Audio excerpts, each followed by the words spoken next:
जब वो पैदा हुआ तो वो अंधा था। आसपास के लोगों ने ये देखकर उसके माँ बाप को कहा कि ये तो किसी बोझ से कम नहीं है, इसे तो मार देना चाहिए।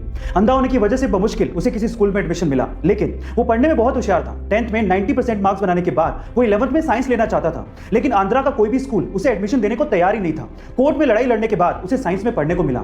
12th में अच्छे मार्क्स बनाने के बाद वो IIT में पढ़ना चाहता था, लेकिन इंडिया की कोई भी IIT उसे एडमिशन देने को तैयार नहीं थी। इसके बाद उसने यूएस की नामी यूनिवर्सिटी MIT में अप्लाई किया और वो इंडिया का पहला ऐसा ब्लाइंड स्टूडेंट बना जिसे MIT यूनिवर्सिटी में एडमिशन मिला। इसके बाद वो चाहता तो अच्छी सैलरी पे वहां पे काम कर सकता था, लेकिन वो इंडिया आया और उसने अपने जैसे लोगों को हेल्प करने की सोची। इसके बाद उसने हैदराबाद में बोलांट इंडस्ट्री की स्थापना की और वहां पर दिव्यांग लोगों को नौकरियां भी दी और उन्हें सम्मान से जीना भी सिखाया। गाइस, जिसे लोग बोझ समझते थे, आज वही लड़का 100 करोड़ की कंपनी का मालिक है और अपने जैसे कई लोगों की जिंदगियां बदल रहा है। उनका नाम है श्रीकांत बोला। गाइस, ऐसे अमेजिंग मोटिवेशनल वीडियोस के लिए शेयर, सब्सक्राइब एंड लाइक। मिलते हैं अगली वीडियो में।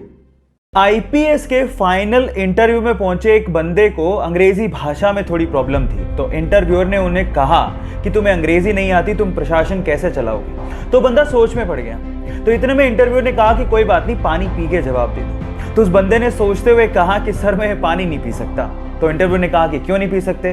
तो उसने कहा कि ये पानी मैं इसलिए नहीं पी सकता क्योंकि ये कांच के ग्लास में है, मुझे स्टील के ग्लास में पानी पीना है। तो इंटरव्यू को गुस्सा आ गया। उसने कहा कि पानी का ग्लास से क्या लेना देना।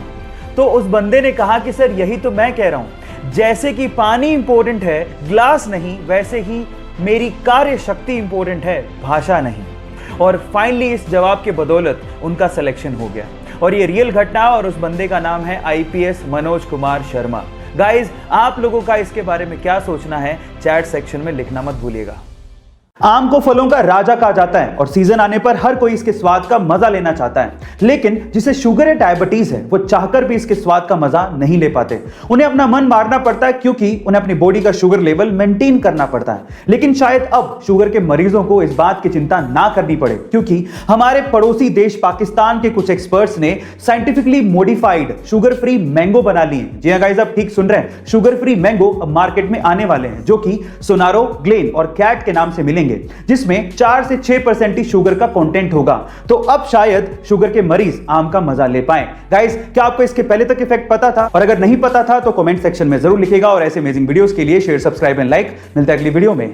जब कंपनियां अपने प्रोडक्ट की मार्केटिंग कुछ अलग तरीके से करती हैं तो उनके प्रोडक्ट के बिकने के चांसेस उतने ही ज्यादा होते हैं, क्योंकि मार्केटिंग एक तरह की आर्ट है।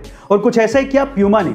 जब 1970 के फुटबॉल वर्ल्ड कप में प्यूमा ने पेले को, जो कि फुटबॉल के महानतम खिलाड़ियों में से एक हैं, उन्हें ग्राउंड पे सिर्फ अपने जूतों के लेसेस बांधने के लिए $1,20,000 दिए, जो कि आज के लगभग 7 करोड़ रुपए होते हैं। गाइस, क्योंकि प्यूमा ये जानती थी कि स्टार खिलाड़ी पेले जब अपने जूतों के लेसेस ग्राउंड पे बांधेंगे तो सारी दुनिया की नजर उनके जूतों पर जरूर जाएगी, और जब स्टार कुछ पहनता है तो उसको लोग खरीदते हैं और वो प्रोडक्ट अपने आप सुर्खियों में आ ही जाता है। गाइस, आपको प्यूमा की ये स्ट्रेटेजी कैसे लगी कमेंट सेक्शन में जरूर लिखिएगा और ऐसे अमेजिंग वीडियोस के लिए शेयर, सब्सक्राइब एंड लाइक। मिलते हैं अगली वीडियो में।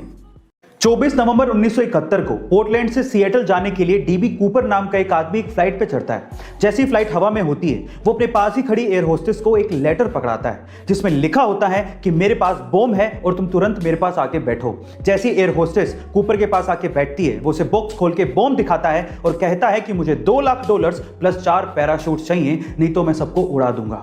शाम होते ही फ्लाइट जब सिएटल पे लैंड करती है तो डिमांड के मुताबिक $2,00,000 प्लस 4 पैराशूट कूपर को दे दिए जाते हैं। फिर वो उसी फ्लाइट पे बैठता है, फ्लाइट उड़ती है, उसके बाद वो पैराशूट पहनता है और फ्लाइट से कूद जाता है। उसके बाद से लेके आज तक किसी ने भी DB कूपर को दोबारा नहीं देखा। FBI ने खूब सर्च करने की कोशिश की, लेकिन वो DB कूपर को दोबारा ढूंढ ही नहीं पाई। फाइनली 2016 में FBI ये फाइल हमेशा के लिए बंद कर देती है। गाइस, ये कोई फिल्मी घटना नहीं है, इसे आप गूगल पे भी सर्च कर सकते हैं। ऐसी ही मिस्टीरियस वीडियोस के लिए शेयर, सब्सक्राइब एंड लाइक। मिलते हैं अगली वीडियो में।